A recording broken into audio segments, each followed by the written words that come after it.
Hello दोस्तों, कैसे हैं आप सब। उम्मीद है कि ठीक होंगे। आज हम आपके सामने एक ऐसी टॉपिक पे बात करने वाले हैं जो कि बहुत इम्पोर्टेंट है। आप देखेंगे कि पूरी दिल्ली में पॉल्यूशन की वो हालत है कि सांस नहीं लिया जा रहा है, चलते वक्त लोगों को परेशानी हो रही है।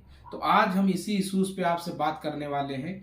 देखिए कि जो एनसीआर रीजन है और दिल्ली के आसपास के जो रीजन्स हैं, जब ग्रीन रेवोल्यूशन आया तो दिल्ली के आसपास की रीजन्स में ज़्यादा कवर किए गए। यानी कि अभी वेस्टर्न यूपी, हरियाणा और पंजाब, देखें कि जैसे ही धान का सीजन आता है और धान की जब हार्वेस्टिंग हो जाती है तो लोग पराली को जलाते हैं, और जब पराली को जलाते हैं तो उसी की वजह से और पॉल्यूशन इंक्रीज हो जाता है। क्यों इंक्रीज होता है कि दिल्ली एनसीआर रीजन वैसे इंडस्ट्रियलाइज्ड एरिया है। इंडस्ट्री तो अपने काम कर ही रही होती है, और उसके प्लस में फिर क्या होता है, जब ये पराली जलाते हैं तो वो एक्यूमुलेट हो जाते हैं और सारी जो स्मोक की तरह पूरे एटमॉस्फेयर हो जाता है और सांस लेने में दिक्कत होती है। अभी रिसेंटली यूएस के एम्बेसडर ने भी इस पर कंसर्न जताया था। तो मैं आपको ये बताना चाह रहा हूँ कि जो पंजाब रीजन है, वेस्टर्न यूपी है, हरियाणा है, यहाँ पराली जलाते हैं। तो मैं आपसे ये बात करना चाह रहा हूँ कि जो गवर्नमेंट है, गवर्नमेंट चाहे तो सब्सिडाइज करे, सब्सिडी दे कि जो पराली है वो जलाने की बजाय उसका कोई एक मार्केट बनाए और उस मार्केट में ले जा करके वो लोग, किसान लोग हैप्पी सीडर और उसको ले कट करके ले जाके मार्केट में बेचे, और उस मार्केट से गवर्नमेंट उसको यूज करके बायो सीएनजी के फॉर्म में फ्यूल का यूज कर सकती है। अगर हम देखें कि अगर हार्वेस्टिंग के बाद, पैडी के हार्वेस्टिंग के बाद लोग अगर फिर उसकी जो सीड पैडी की जो चीजें रह जाती हैं, जो रेसिड्यू रह जाते हैं, उसको फिर फार्मर कट करे तो उस पर बर्डन आता है, बोझ बनता है। तो इसके लिए सबसे बेस्ट सोल्यूशन ये है कि गवर्नमेंट उसको सब्सिडाइज करे, गवर्नमेंट उसको किसानों को सब्सिडी दे, ताकि जो वो पराली जलाते हैं वो पराली न जलाएं और हमारी जो पोल्यूशन का ये हालत है उसमें कमी आ सके।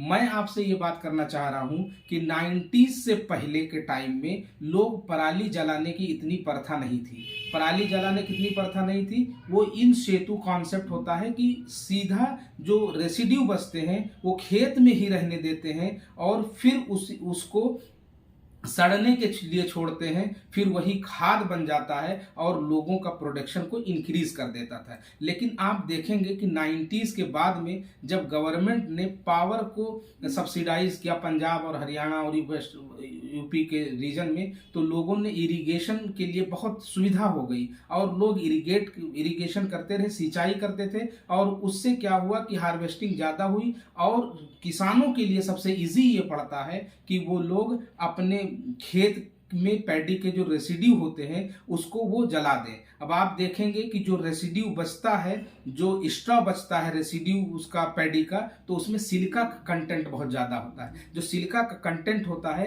तो इसलिए जो एनिमल्स होते हैं, कैटल होते हैं, वो उसको नहीं खाते, नहीं चरते हैं। तो जब नहीं चरेंगे तो वो वहीं रह जाएगा, वहीं रहेगा। तो अब इतना किसानों के पास पैसा है नहीं कि वो बड़ी मशीन लाएं, वो हैप्पी सीडर लेकर के आए जिससे वो उसको वहां से हटा सके।